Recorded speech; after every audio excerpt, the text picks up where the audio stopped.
عمرك اتفرجت على ماتش قمة في دوري أبطال أوروبا مثلا كاميرا جابت على ميسي أو رونالدو أو محمد صلاح أو هالاند؟ هل أنت سألت نفسك الإعلانات اللي موجودة جنب اللعيبة دي بتساوي كام أو بتدخل كام؟ تعال نشوف مع بعض.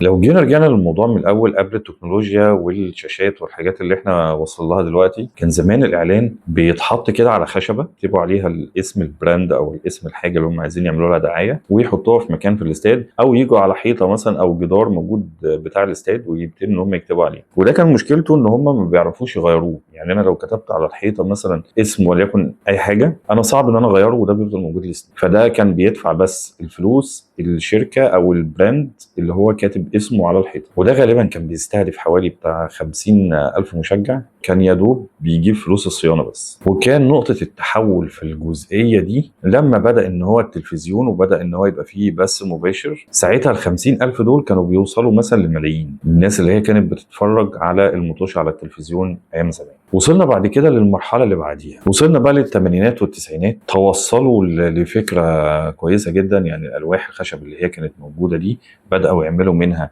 حاجه بثلاث اضلاع، وكانت بتلف كده اهو بالمنظر ده. بعد دقيقه او بعد دقيقتين او بعد 10 دقائق يبتدي يجيب الاعلان اللي هو موجود بعده، ودي كان بيطلق عليها او كانوا بيسموها التوبليرون. ودي ما كانتش حلت المشاكل الكتير بتاعت المعلنين اللي عايزين يعلنوا بس ما عندهمش اي مساحه يعلنوا عليها، فما كانش بتقدر تشيل مساحه اكتر من 3 اعلانات كحد اقصى. وصلنا لاواخر التسعينات او بدايه الالفيه الجديده، بدات التكنولوجيا ان هي بدات تخش في ارض الملعب وفي الاعلانات. بدات تظهر ال دي. كانت الشاشه ممكن تعرض كل 10 ثواني اعلان جديد، فكانت بتبقى زي فيديوهات صغيره كده بتبتدي ان هي تشتغل ورا بعض، كل 10 ثواني تبتدي ان هي تجيب اعلان جديد. فده وصلهم ان هم دخلوا ايرادات اكتر كتير من الاول، وبداوا ان هو اللي هو اي حد يا جماعه يقدر يعلن. الموضوع بيبقى فيديو صغير واحنا بنبتدي نعرضه كده، فالموضوع بدا يتطور جامد. المرحله اللي بعديها بقى اللي احنا وصل لها دلوقتي ده السحر. انت لو قاعد في الملعب هتشوف اعلان، انا لو قاعد في البيت هشوف اعلان، وهيفرق كمان انا قاعد في انهي منطقه.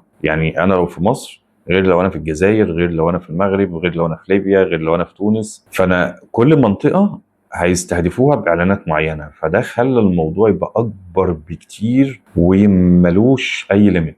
هنا كنا احنا بدانا نوصل بقى للتكنولوجيا الجديده اللي هم بيختصروها الدي بي ار او الديجيتال بورد ريبليسمنت. التقنيه دي تعالوا نشرحها كده باختصار او نبسطها. يعني دي شركات عامله كاميرات معينه، دي بتبتدي ان هي تتعرف على اللوحه اللي هي بتعرض الاعلان عن طريق اشارات اي ار، اشارات تحت الحمراء. دي حاجه احنا ما بنشوفهاش بعينينا، بس الكاميرات دي بتبتدي ان هي تتعرف على اللوحه او الشاشه اللي موجود فيها الاعلان، بتبتدي ان هي تتعرف عليها. فالكاميرا بقى ايه اللي بيحصل؟ الكاميرا دي بتبقى شايفه الشاشه دي فاضيه خالص، يعني لو في لاعب واقف قصادها هي مش هتشوفه خالص، هي تعرف على الشاشات عشان في اشارات ما بين الكاميرا وما بين الشاشه نفسها. فهي اي جسم تاني غير الشاشه هي مش بتعرف عليه خالص. عشان كده انت لو شفت اللعيب بيتحرك قدامها او حكم او الكوره، انت مش هتلاقي في حاجه بتقطع. بس انت لو بتتفرج على نفس الماتش في نفس اللحظه على قناه تانية بتعرضه في دوله تانية، هتلاقي الفرق، هتشوف الاعلان ده غير الاعلان ده خالص. المهم هي بتبتدي ان هي تلقط الشاشه دي فاضيه خالص، وبعد كده بيحطوا عليها اللايرز بتاع الاعلان على كل دوله على حسب البث بتاعها او على حسب هي بتعرض. دي الفكره باختصار. يعني في اعلانات تانية اللي انتوا بتشوفوها جنب الجون نفسه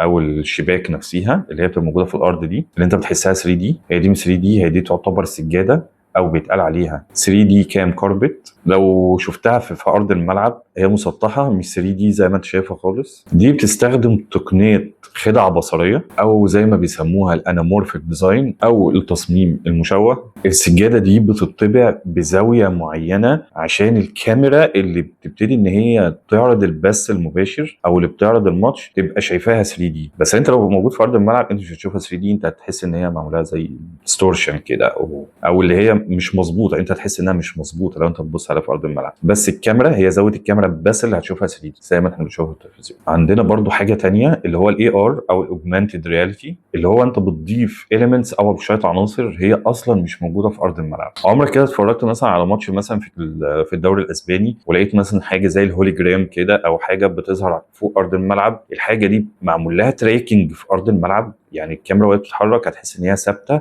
في ارض الملعب، بس هي في الحقيقه مش موجوده. دي بيبتدوا ان هم يظهروا عليها مثلا زي التشكيلات، شركه السبونسر بتاعه النادي او شركه طيران ما، دي بيبقى فيه سنسورز جوه الكاميرا. دي الكاميرات بتعمل تراكنج في الوقت الفعلي، وتبتدي ان هي تحط الاليمنتس ديت او الحاجه، حتى لو الكاميرا كده اتحركت هتلاقيها برضو هي ثابته وموجوده قدامك، فتحس ان هي مدياك شكل جمالي اكتر. اخيرا تعالوا بس نقول شويه ارقام كده برضو عشان نبقى عارفين حجم الاعلانات وحجم الدخل بتاع الاعلانات ده شكله عامل ازاي. على سبيل المثال كان سيزون 2024 2025 بطوله دوري ابطال اوروبا دخلت حوالي 780 مليون دولار. اخيرا لو عجبك الفيديو وعايز تشوفنا تاني اتمنى تعمل لايك وشير وسبسكرايب، ولو بتشوفنا على اي منصه ثانيه غير اليوتيوب اتمنى تروح تعمل سبسكرايب في اليوتيوب. وان شاء الله اشوفكم الحلقه الجايه. كان معاكم محمود فاروق، والسلام عليكم ورحمه الله وبركاته. سلام.